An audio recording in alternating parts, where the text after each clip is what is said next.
Halo semua teman-teman, kembali lagi bersama saya Nusa sebagai caster di podcast Icip Icip Insan Cendekia Islamic Podcast. Saya akan membawakan sejarah Islam dengan tema masa keemasan dinasti Abbasiyah dan Baitul Al-Hikmah pada zaman Harun Ar-Rasyid. Jadi sebelum kita mulai, kita intro dulu ya teman-teman.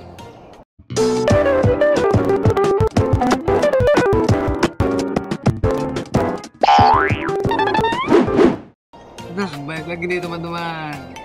Di sini saya mengundang tamu istimewa, yaitu Fadri Aryandra.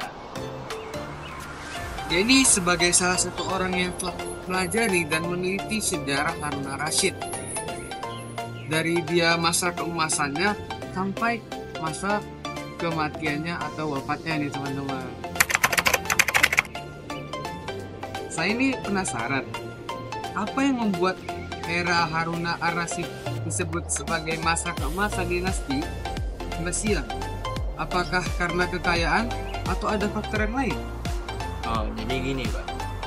Sebenarnya memang kekayaan merupakan salah satu faktor yang membuat dinasti Abbasiyah mencapai masa kejayaan pada masa Harun Ar-Rasyid. Tapi ada hal yang lebih penting dibalik kekayaan, yaitu ilmu pengetahuan.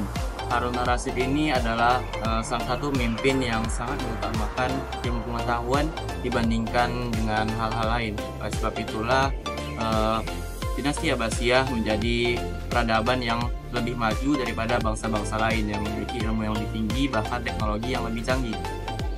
Oh, jadi gitu. Menarik ya.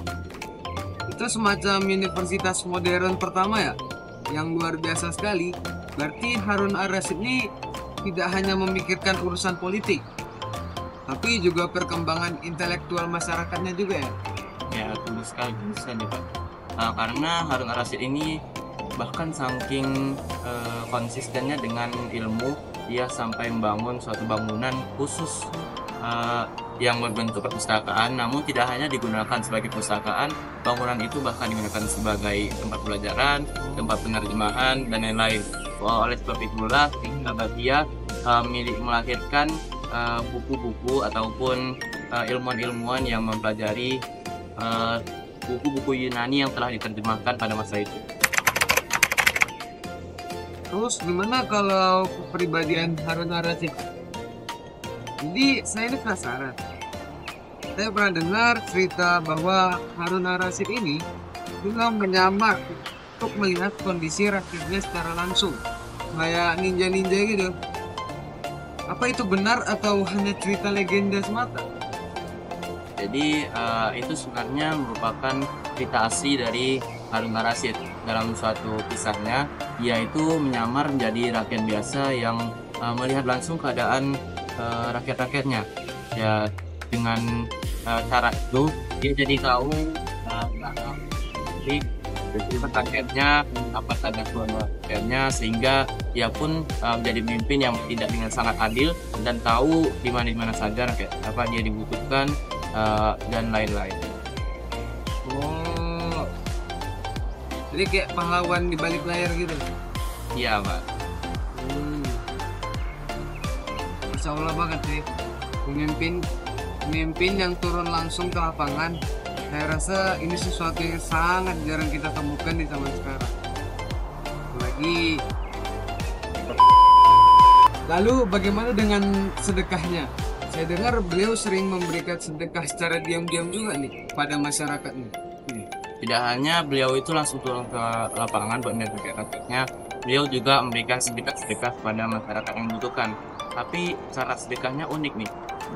Beliau ini tidak memberikan langsung pada masyarakatnya, karena takut masyarakat penerima sedekah itu bakal tidak enak hati. Nanti kan kayak misalkan dia rasa nggak enak nih dikasih sama khalifah, Jadi Harun Ar-Rasyid ini memilih untuk memberi sedekahnya secara diam-diam, sehingga tidak ada satupun dari masyarakat yang mengetahui bahwa Harun Ar-Rasyid ini telah memberikan sumbangan atau bersedekah kepada masyarakatnya secara rahasia. Oh gitu.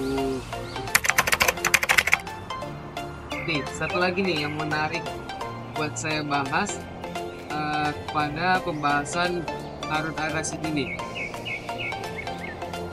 Nama narasumber Harun Ar-Rasyid terkenal sebagai pemimpin yang pandai berdiplomasi. Dalam keangkitan yang sering diceritakan adalah saat beliau mengirim hadiah berupa gajah ke Kaisar Romawi. Kenapa harus gajah? Jadi kenapa beliau itu Harun Ar-Rasyid itu mengirimkan hadiah berupa gajah kepada Kaisar Romawi? Gajah itu pada masa itu adalah simbol kekuatan. Jadi selain mengirimkan gajah, beliau juga mengirimkan jam air, yang mana jam air merupakan teknologi yang sangat canggih pada masa itu. Jadi dengan kirimkannya gajah dan jam air itu membuat menandakan atau simbol sebagai simbol bahwa peradaban Islam pada masa itu adalah peradaban yang sangat maju dan tempat-tempat lain di dunia. Luar biasa banget sih.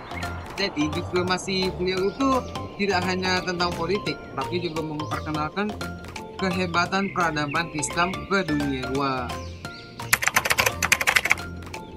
Oke teman-teman, jadi begitulah cerita singkat dari Harun Ar-Rasyid.